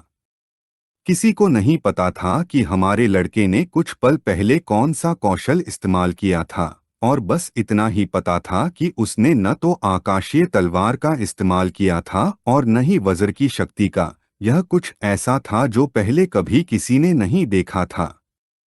झाई शुआन यू के पिता ने अपना हाथ उसके मुंह के पास रखा और मुस्कुराते हुए गु कैशेन का मजाक उड़ाया कि उसने फिर से जल्दबाजी की, क्योंकि उन्हें एहसास हुआ कि वह अपने शिष्य को अच्छी तरह से नहीं जानते। गु कैशेन ने उलझन भरी नजरों से स्पष्ट किया कि वह अपने शिष्य को अच्छी तरह जानता था, लेकिन चिंता के कारण वह बहुत ज्यादा भ्रमित हो गया था। वह अंदर ही अंदर गुस्से में था, क्योंकि उसे नहीं पता था कि जियांग कितनी तरकीबें और आश्चर्य छिपा रहा था। हमारा लड़का वापस मंच पर गया और महान स्वप्नद्रष्टा ने उसे अंगूठा दिखाया और उसकी प्रशंसा की। गु कैशेन ने जियांग का अवलोकन करना शुरू किया और बूढ़े झाई से कहा कि वह वर्ग परिवर्तक नहीं है, इसलिए वह इस तरह की चीजों से ज्यादा परिचित नहीं है। वह जानता था कि बूढ़े झाई ने सब कुछ देख लिया है, इसलिए उसने पूछा कि जियांग चेंग ने हत्यारे के खिलाफ जो काला भाला इस्तेमाल किया था वह क्या था। बूढ़े झाई ने बताया कि अपने अनुभव के अनुसार उसे डर था कि यह एक प्रकार का अंधकारमय वर्ग था और संभवतः यह दिव्य स्तर का था। यह सुनकर गु कैशेन सोचने लगा कि क्या जियांग चेन ने कोई नया वर्ग जागृत कर दिया है। 3 दिव्य स्तर के वर्ग होने के बावजूद वह नहीं जानता था कि एक तीसरी परिवर्तनकारी आत्मा 3 वर्गों का सामना कैसे कर सकती है। एक दयालु और गर्वित नजर से महान स्वप्नद्रष्टा ने जियांग की प्रशंसा की और बताया कि उसने इस युद्ध में बहुत अच्छा प्रदर्शन किया था। एक गंभीर भाव से हमारे लड़के ने कहा कि मुकाबला उतना प्रभावशाली नहीं था। उसने वादा किया कि अगली बार वह अपने प्रतिद्वंद्वी को एक ही वार में हरा देगा। कई जादूगर मंच पर चढ़े और अपनी शक्तियों का उपयोग करके पूरे स्टेडियम में कंफेद्दी बिखेर दी। यह देखकर लोग जियांग की जय जयकार करने लगे और कहने लगे कि वह स्वर्गीय आपदाओं का स्वामी और समुद्रों का राजा है। जियांग ने अपनी बाहें पीछे कर लीं और उसका ध्यान किसी पर केंद्रित हो गया। वह लो सैंडो और उसके पिता थे। लुओ सैंडो एक बक्सा पकड़े हुए थी और उसकी आंखें खुशी से चमक रही थीं। उसके पिता ने अपना हाथ अपनी छाती पर रखा और मुस्कुराते हुए खुद को लुओ परिवार का मुखिया बताया। अपनी बेटी लुओ सैंडो के साथ वह स्वर्गीय आपदाओं का स्वामी और समुद्रों का राजा बनने के सम्मान में एक दिव्य तलवार देने आए थे। सोफे के पास खड़ा आदमी गुस्से से आंखें मूंदकर बुकैशिन के बगल में बैठे आदमी को घूरने लगा और कहने लगा कि सबसे पहले उपहार देने की होड़ में उससे प्रतिस्पर्धा करना उसकी ही गलती थी। अंत में लो सैंडो ने बढ़त बना ली। उलझे हुए भाव के साथ दूसरे आदमी ने कहा कि उसने तो सोचा भी नहीं था कि लुओ परिवार इतना साहसी होगा। जाई जुनियू के पिता बूढ़े गु को घूरने लगे और कहा कि उनसे बात करने की वजह से उन्होंने जियांग चेन को सबसे पहले उपहार देने का मौका भी गंवा दिया। गु कैशेन ने अपनी बाहें पार करके गंभीर नजरों से कहा कि इस मामले का उनसे कोई लेना देना नहीं है। लुओ सैंडो ने वह बक्सा खोला जिसमें एक शक्तिशाली तलवार थी। उससे एक तीव्र आभा निकलने लगी, जिससे जियांग थोड़ा हैरान रह गया। उसने तलवार पकड़ ली और उसकी आभा उसके शरीर में प्रवेश करने लगी। यह देखकर उसे एहसास हुआ कि यह तलवार उसे निगलने की कोशिश कर रही है। सभी चीजों का पितृ वृक्ष प्रकट हुआ। जियांग ने तलवार को कसकर पकड़ लिया और उसकी आंखें दुष्टता से चमकने लगीं। हमारा लड़का कमजोर नहीं था, इसलिए उसने बूढ़े वृक्ष से तलवार की देखभाल करने को कहा। पितृ वृक्ष ने जियांग को तलवार चलाने में निपुणता हासिल करने में मदद की। उसकी आंखें उत्साह से चमक रही थीं। मुस्कुराते हुए उसने तलवार को कई बार जोर से घुमाया, यह स्पष्ट करते हुए कि अब से वह इसका मालिक होगा। यह देखकर कि जियांग तलवार पर महारत हासिल कर चुका है, लुओ बंदो की आंखें आश्चर्य से भर आईं। उसे विश्वास नहीं हो रहा था कि तलवार ने उसे अपना मालिक स्वीकार कर लिया है। लुओ सैंडो की आंखें खुशी से चमकने लगीं। मुस्कुराते हुए उसने अपने पिता से कहा कि जियांग प्रभावशाली है। लुओ बंदो को एहसास हुआ कि यह उपहार वाकई जियांग के लिए सबसे उपयुक्त था, यह सोचकर कि उसकी बेटी निस्संदेह अपने दामाद को दुनिया में किसी से भी बेहतर समझती है। यह सुनकर वह शर्मा गई और अपने पिता से बकवास न करने को कहा। लुओ बंदो ने अपना हाथ बढ़ाया और बताया कि इस तलवार का नाम तियानजुई है, जो महान जिया के दिव्य हथियारों की सूची में चौथे स्तर का 11वां स्थान रखता है। यह तलवार हथियारों में सबसे भयंकर जानवरों में से एक थी। जब तियानजुई को छोड़ा गया तो उसे बदले में एक जान लेनी पड़ी, वरना वह अपने मालिक के खिलाफ हो जाता और उन्हें नुकसान पहुंचाता। यह सुनकर जियांग की आंखें जिज्ञासा से भर आईं। वह चुपचाप हथियार का निरीक्षण करने लगा। लुओ बंदो ने अपनी आंखें बंद कर लीं और खांसने लगा, जिससे पता चला कि उसने यह तलवार गु कैशेन को तब दी थी जब उसे दिव्य तलवार का ताज पहनाया गया था। यह सुनकर गु कैशेन भी खांसने लगा। उसका चेहरा पसीने से तर था। लुओ बांडो ने बताया कि उस समय जियांग के गुरु को यह तलवार ज्यादा पसंद नहीं थी। घबराई हुई नजरों से महान स्वप्नदर्शी ने हमारे लड़के को समझाया कि गु कैशेन तलवार पाकर बहुत उत्साहित था, लेकिन उसे पकड़ नहीं पाया और लगभग उसकी मार से निगल ही गया। जियांग की आंखें आश्चर्य से भर गईं। उसे यकीन नहीं हो रहा था कि उसने उस तलवार पर महारत हासिल कर ली है जो उसके गुरु नहीं कर पाए थे। सबका ध्यान गु कैशेन पर था। यह महसूस करते ही उसने अपनी आंखें बंद कर लीं और शर्माने से खुद को नहीं रोक पाया, जिससे यह स्पष्ट हो गया कि एक शिष्य का गुरु से ज्यादा शक्तिशाली होना स्वाभाविक है। उसने उनका मजाक भी उड़ाया और कहा कि वे डरपोक आंखों वाले मूर्ख इस जीवन में उसके जैसा शिष्य कभी नहीं पाएंगे। भ्रमित नजरों से बूढ़े जी ने पूछा कि क्या गु कैशेन परेशान है। मुहेनक्यू, जो एक बक्सा पकड़े हुए थी, अपने दादा के साथ मंच पर गई। लोगों को एहसास हुआ कि वह ग्रेट जिया के दक्षिणी युद्ध क्षेत्र का ताज पहनाया हुआ राजा म्यू हेनान था। वह स्वर्गीय आपदाओं के स्वामी और समुद्रों के राजा को श्रद्धांजलि स्वरूप समुद्र देवता का एक मोती भेंट करने आया था। समुद्र देवता का मोती देखकर लोग दंग रह गए। उन्हें एहसास हुआ कि म्यू परिवार ने इसमें भारी निवेश किया था, क्योंकि यह खजाना जियांग नान की दक्षिणी सेना द्वारा 30 साल पहले समुद्र से लूटा गया था, एक जल खजाना। इसके अंदर एक पूरे समुद्र का स्रोत था और अगर इसे पूरी तरह से मुक्त कर दिया जाए तो यह एक विशाल महासागर को भर सकता था या किसी पर प्रहार करने के लिए ईंट के रूप में भी इस्तेमाल किया जा सकता था।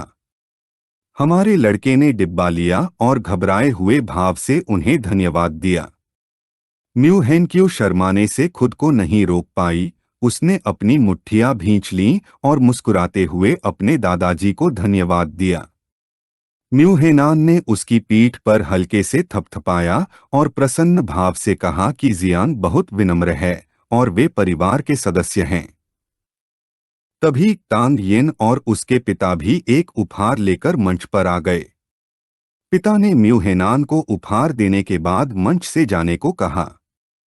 महाजिया के दक्षिणी युद्ध क्षेत्र के ताजपोश राजा तांग वांगचुआन ने श्रद्धांजलि के रूप में 3 8वें परिवर्तन वाले राक्षसी गोले अर्पित करने का फैसला किया। कैक्यून्यू और उसके पिता भी मंच पर आए।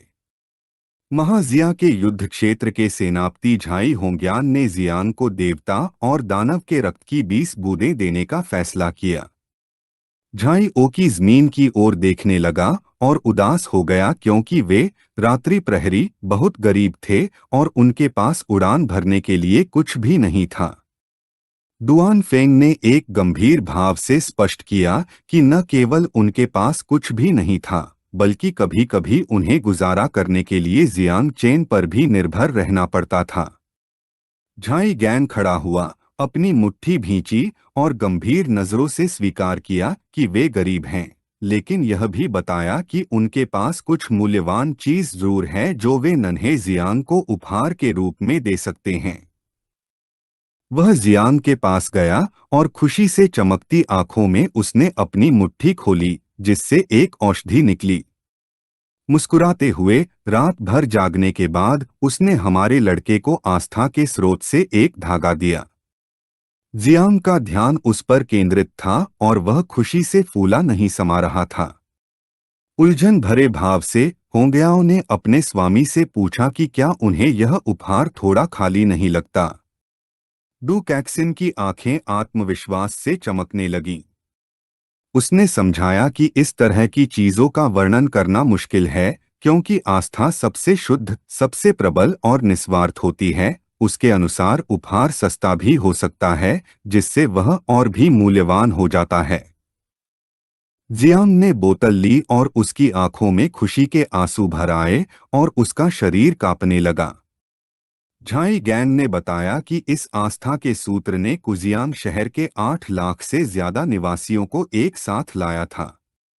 यह एक राष्ट्र को हिला देने वाले प्रबल प्रहार को झेलने में सक्षम था। जियांग ने झाई गैन को गले लगाया, यह समझते हुए कि वह इन दिनों इतना व्यस्त क्यों था। वह यह उपहार गुप्त रूप से तैयार कर रहा था। झाई गैन ने बताया कि जल्द ही वे भूमिगत गुफा में जाएंगे और यह जियांग चेन के लिए उसका आखिरी उपहार भी था। डू कैक्सिन और होंग्याओ भी मंच पर आए। गंभीर दृष्टि से डू कैक्सिन ने हमारे लड़के को एक ताबीज दिया। आज जियांग का बड़ा दिन था और उसके बेकार मालिक और मालकिन होने के नाते उन्हें उसके साथ जश्न मनाना था। स्वर्ग को चीरने वाला यह ताबीज उन्होंने स्वर्ग की तलवार के सार का उपयोग करके सक्रिय होने पर गढ़ा था। यह एक राष्ट्र को गिराने वाले प्रहार को झेल सकता था, हालांकि इसमें केवल एक बार सहने की शक्ति थी। निर्णायक क्षण में यह वही हो सकता था जिसकी जियांग को जरूरत थी। जियांग ने ताबीज लेने के लिए हाथ बढ़ाया और होंग्याओ मुस्कुराने लगा। हमारे लड़के ने ताबीज पकड़ लिया और पूछा कि क्या वह इससे जो चाहे कर सकता है। डू कैक्सिन ने हाँ कह दिया क्योंकि अब से यह उसका है। जियांग ने झाई गैन को ताबीज दिया, उसके सामने सिर झुकाया और क्योंकि वह जानता था कि वे एक गुफा में जा रहे हैं, उसने उससे ताबीज अपने साथ ले जाने को कहा। यह देखकर झाई गैंग उलझन में पड़ गया, जबकि दूसरी ओर डू कैक्सिन को आश्चर्य हुआ। जियांग को दूसरों को कम आंकने के लिए मूर्ख कहा जाता था और लोग उसे घमंडी और मनमौजी समझते थे, लेकिन झाई गैंग और अन्य लोगों के अलावा उसका कोई और परिवार नहीं था। छठे परिवर्तन तक पहुंचने से पहले युद्ध के देवता उसे अपने साथ जाने की अनुमति नहीं देने वाले थे। उन्हें गुफा में ले जाया गया, इसलिए वह यह जाने बिना चैन से नहीं रह सकता था कि झाई गैंग और बाकी लोगों के साथ कुछ बुरा होने वाला है या नहीं। झाई गैंग ने जियांग के कंधे पर हाथ रखा और गंभीर नजरों से जियांग की हर बात मानने का फैसला किया। उसने उसे वचन दिया और वादा किया कि भविष्य में वे उसके साथ मजबूत योद्धाओं की तरह लड़ेंगे, और उससे कहा कि कृपया विश्वास के स्रोत से धागा स्वीकार कर ले। हमारे लड़के ने एक डिब्बा निकाला जिसमें उसे मिले सभी उपहार थे। मुस्कुराते हुए उसने बताया कि ये उसके परिवार के हैं। डिब्बे में जियांग के पिछले उपकरण और उसे मिले उपहार थे। उसने उन्हें झाई गैंग को देने का फैसला किया ताकि वह उन्हें नाइट वॉच के दूसरे सदस्यों में बांट सके। झाई गैंग घबरा गया और यह देखकर हमारे लड़के ने उससे विनम्रता न दिखाते हुए यह उपहार स्वीकार करने को कहा। भ्रमित नजरों से झाई गैंग ने स्वीकार कर लिया क्योंकि उसने कहा था कि आज वह जियांग और उसकी हर बात मानेगा। आंटी टैंग और बाकी लोग रोने से खुद को नहीं रोक पाए। उसे दुख हुआ क्योंकि उसे समझ नहीं आ रहा था कि उन्हें हमेशा जियांग चेन का फायदा क्यों उठाना पड़ता था। दुआन फेंग ने साफ कर दिया कि वे एक परिवार हैं और उन्हें अजनबियों की तरह बात नहीं करनी चाहिए। जियांग का परिवार बनने के लिए उन्हें और भी ज्यादा मेहनत करनी होगी और मजबूत बनना होगा। उसी समय आसमान में एक अजीब सी लाल दरार दिखाई दी। सबका ध्यान उस पर लगा हुआ था, मानो कोई और हत्यारा आ गया हो। उस दरार से एक आदमी और एक शक्तिशाली अजगर निकला। यह आदमी कोई और नहीं बल्कि झाई लिंगक्यू था। मुस्कुराते हुए उसने अपने अंगूठे से अजगर की ओर इशारा किया। वह अजगर के सिर पर चढ़ गया और बताया कि यह अजगर एक 9वें स्तर का राक्षसी जानवर उसका उपहार था। सबका ध्यान उस शक्तिशाली अजगर पर लगा हुआ था। हमारे लड़के के अनुसार झाई लिंगक्यू का उपहार बहुत अच्छा था। चूंकि वह इतना खतरनाक जानवर था, इसलिए वह नन्हे नौ और बाकियों के लिए एकदम सही भोजन था। पिछली बार जब से उन्होंने प्रजनन किया था, जियांग के लिए उन्हें अच्छी तरह से खिलाना बहुत मुश्किल हो गया था। हुआंग याओ ने अपनी उंगली से ड्रैगन की ओर इशारा किया और उसकी आंखें आश्चर्य से चौड़ी हो गईं। उसके अनुसार यह उम्मीद की जा रही थी कि झाई लिंगक्यू जियांग को इतना अद्भुत उपहार देगा। उसने अपने गुरु से पूछा कि वे कब उनके जैसे प्रभावशाली दिख सकेंगे। मुस्कुराते हुए उन्होंने कहा कि उन्हें अभी भी अभ्यास जारी रखने की जरूरत है। झाई लिंगक्यू ने अपनी तलवार उठाई और जब वह चमक रही थी तो उसने स्पष्ट कर दिया कि महान जी के आगमन की ज्वाला कभी बुझने वाली नहीं है।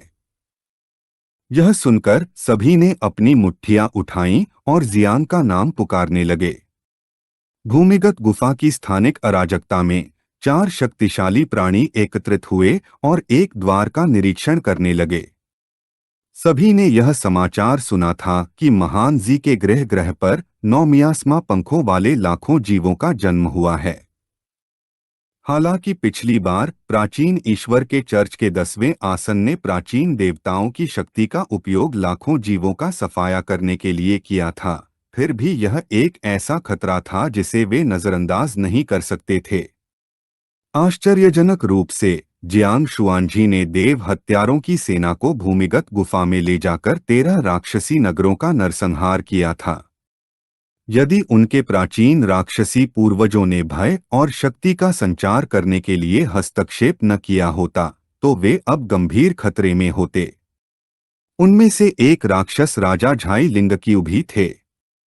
प्राचीन राक्षस जाति से उन्होंने गहरी निगाहों से अपना हाथ बढ़ाया और बताया कि महान जी में एक पुरानी कहावत है, यदि होंठ खो जाएं तो दांत ठंडे पड़ जाते हैं।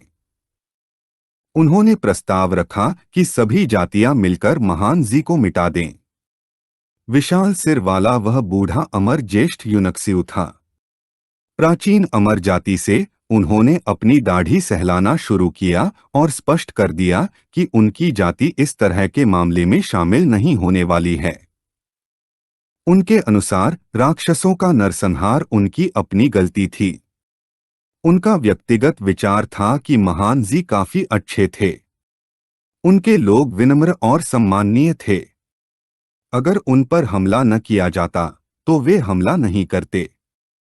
इसके अलावा उनकी जाति 400 साल पहले ही मनुष्यों के साथ गठबंधन कर चुकी थी, इसलिए वे अपना वचन नहीं तोड़ सकते थे। क्रोधित भाव से झाई लिंगक्यू ने बूढ़े व्यक्ति की ओर इशारा करते हुए उससे बकवास बंद करने को कहा, क्योंकि गुफा में सभी लोग अमर जाति की योजनाओं के बारे में जानते थे।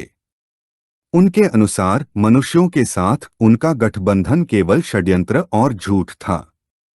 पिछले 400 वर्षों से वे 3 विदेशी द्वीपों का समर्थन इस उम्मीद में कर रहे थे कि वे महान जी को जीत लेंगे।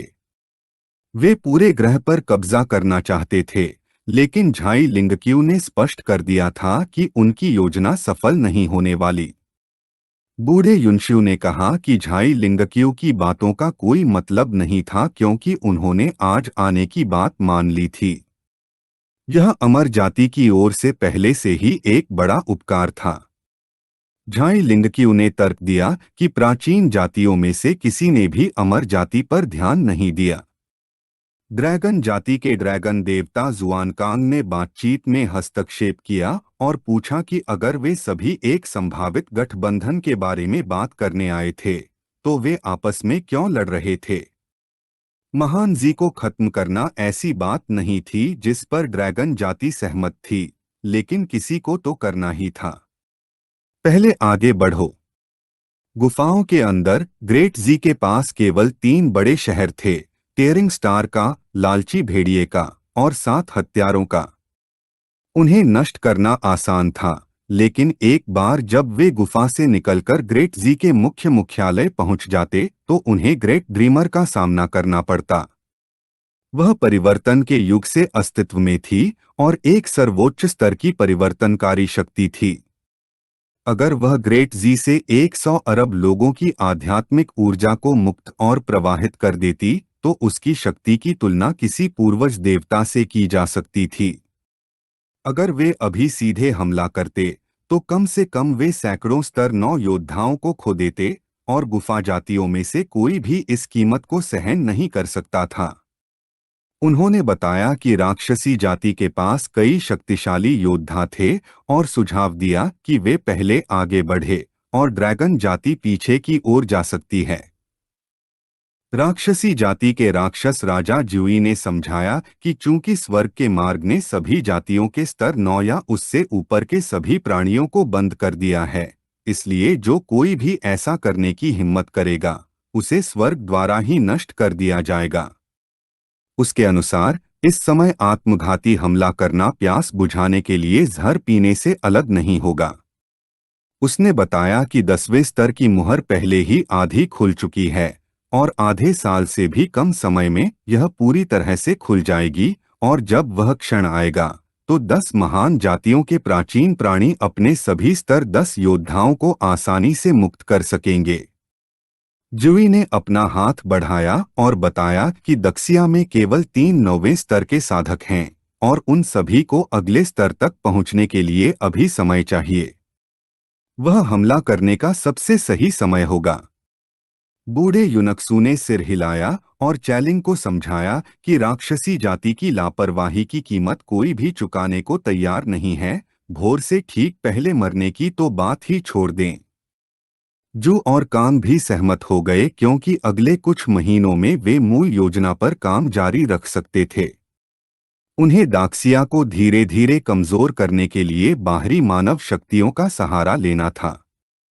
उसे बस यही डर था कि देरसबेर उन्हें इसका पछतावा होगा।